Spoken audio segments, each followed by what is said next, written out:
ഇന്ന് ഞാൻ ഉണ്ടാക്കിയ എൻ്റെ മിക്സഡ് ഫ്രൂട്ട് പുഡിങ്ങാണിത്. 5 മണിക്കൂർ കഴിഞ്ഞ് ഫ്രിഡ്ജിൽ നിന്ന് എടുത്തു വച്ചിരിക്കുന്നതാണ്. റോഷ്നീസ് കിച്ചൺ വേൾഡിലേക്ക് എല്ലാവർക്കും സ്വാഗതം.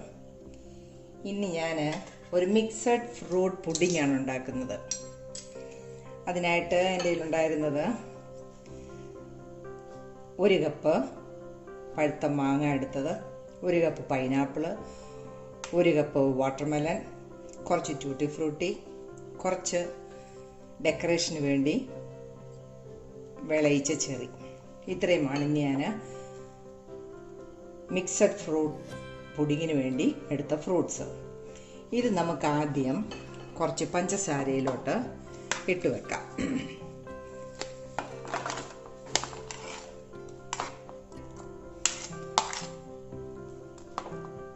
എല്ലാം 1/2 കപ്പ് വെച്ചാണ് ഞാൻ എടുത്തേക്കുന്നത്. 1/2 കപ്പ് എന്ന് പറഞ്ഞാൽ 125 ഗ്രാം. ഫ്രൂട്ട്സ് കൂടുതലങ്ങ് എടുത്തതേ ഉള്ളൂ. പൈനാപ്പിൾ എടുക്കുമ്പം അതിൻ്റെ മുള്ളൊരിക്കലും അതിലൊട്ടും കാണരുത്, ആ പുഡിങ്ങിൽ കഴിക്കും. അത് വളരെ കെയർഫുള്ളായിരിക്കണം. പൈനാപ്പിൾ അങ്ങനെ ചെത്തിയെടുക്കാൻ പറ്റാത്തവർ ചെയ്യണ്ട. ഈ ട്യൂട്ടി ഫ്രൂട്ടിയും ഇതും നമുക്ക് ലാസ്റ്റ് ചെയ്താൽ മതി. ഇതിലേക്ക്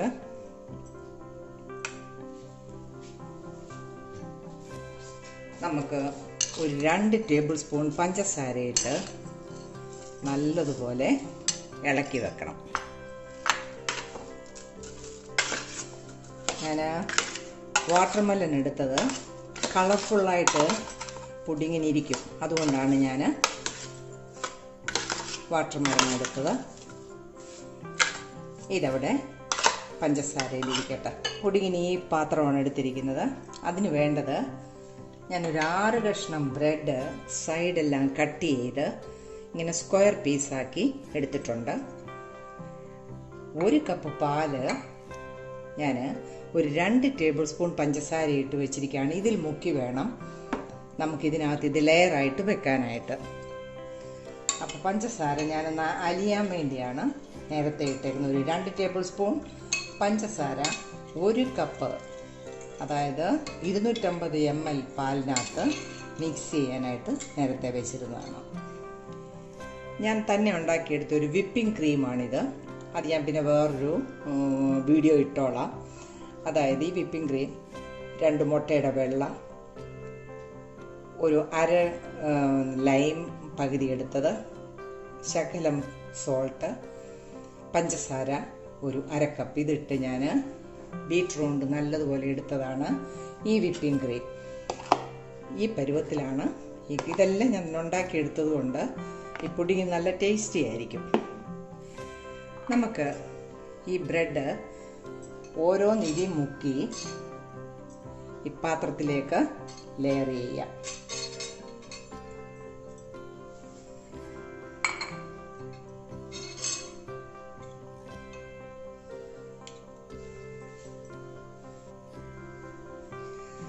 ഈ ബ്രെഡ് വെച്ചതിൻ്റെ മുകളിലോട്ട് നമുക്ക് ഈ പാല് കുറേ കൂടെ ഇട്ട് കൊടുക്കാം. കാരണം ഞാൻ ബ്രെഡ് ഇത് മുക്കി എടുക്കുമ്പോഴത്തേക്ക് അത് അലുത്ത് പോകും. അതുകൊണ്ട് ഞാൻ പെട്ടെന്ന് ഡിപ്പ് ചെയ്തെടുത്ത് വെച്ചതാണ്.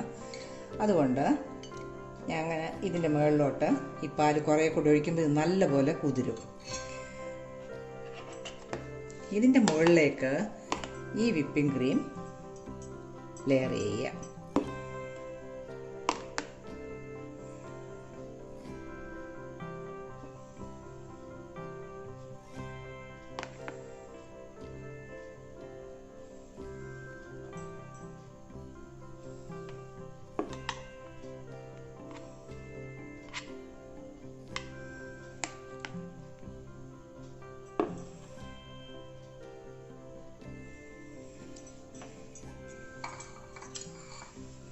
നമ്മൾ ഷുഗറിൽ വെച്ചിരുന്ന ഈ ഫ്രൂട്ട്സ് നമുക്കിതിൻ്റെ മുകളിലേക്ക് നല്ലതുപോലെ നിരത്തി കൊടുക്കാം. കാരണം നമുക്ക് ആവശ്യത്തിന് ഞാൻ ഒരു 125 ഗ്രാം വെച്ചാണ് എടുത്തിരിക്കുന്നത്. നല്ല കളർഫുൾ ആകാൻ വേണ്ടിയാണ് ഞാൻ ഈ വാട്ടർമെലൺ എടുത്തിരിക്കുന്നത്. വീണ്ടും നമുക്ക് ബ്രെഡ് നമുക്കെടുത്ത് ലെയർ ചെയ്യാം. ബ്രെഡ് ഞാൻ ലെയർ ചെയ്തു.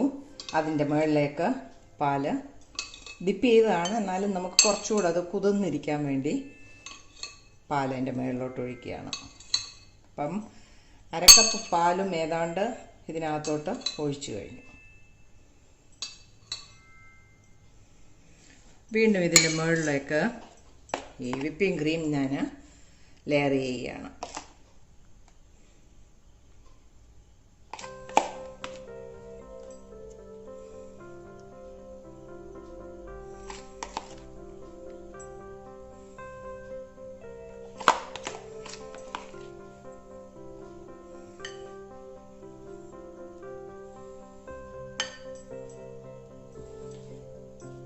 ഇത് നല്ലൊരു പുഡിങ്ങാണ്, എന്നാൽ സിമ്പിളാണ് താനും. എല്ലാവരും ഇതുണ്ടാക്കി നോക്കണം.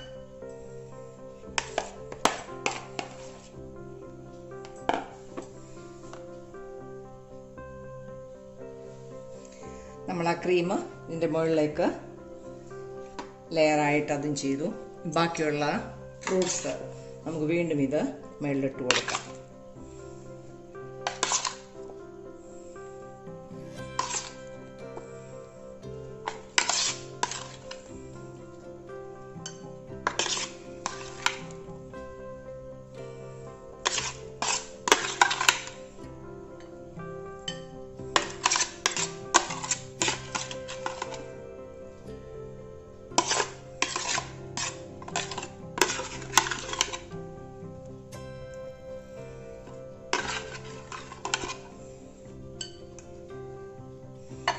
ഫ്രൂട്ട്സ് മുഴുവനും ചെയ്തു. ആ ബ്രെഡ് ഉണ്ടായിരുന്നു, ആദ്യത്തെ ലെയർ ഇട്ടു. അതിൻ്റെ മുകളിൽ ഞാൻ ക്രീം ഇട്ടു. ഇതിൻ്റെ മുകളിലായിട്ട് ഇപ്പം ഞാൻ പുഡിങ് തയ്യാറാക്കി. ഈ ട്യൂട്ടി ഫ്രൂട്ടി കളർ കിട്ടാൻ വേണ്ടി ഞാൻ കുറച്ചിടുകയാണ്. ചെറിയും അതിൻ്റെ കൂടെ കുറച്ചിടുകയാണ്. ആ വാട്ടർമെലൺ ഉള്ളതുകൊണ്ട് ചെറിയ അത്ര എടുത്ത് കാണിക്കുകയല്ലെങ്കിലും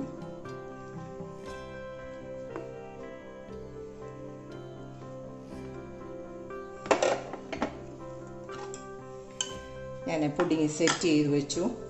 ഇത് നമുക്ക് ഫ്രിഡ്ജിൽ ഒരു 5 മണിക്കൂർ സെറ്റ് ചെയ്യാനായിട്ട് വെക്കണം. 5 മണിക്കൂർ കഴിഞ്ഞെടുത്ത് നമുക്കിത് എങ്ങനെയുണ്ടെന്നുള്ളത് നോക്കാം. എൻ്റെ ഈ റെസിപ്പി ഇഷ്ടപ്പെട്ടാൽ എല്ലാവരും എൻ്റെ ചാനൽ സബ്സ്ക്രൈബ് ചെയ്യുകയും ലൈക്ക് ചെയ്യുകയും ഷെയർ ചെയ്യുകയും കമൻ്റ് ഇടുകയും ചെയ്യണം. Thank you friends.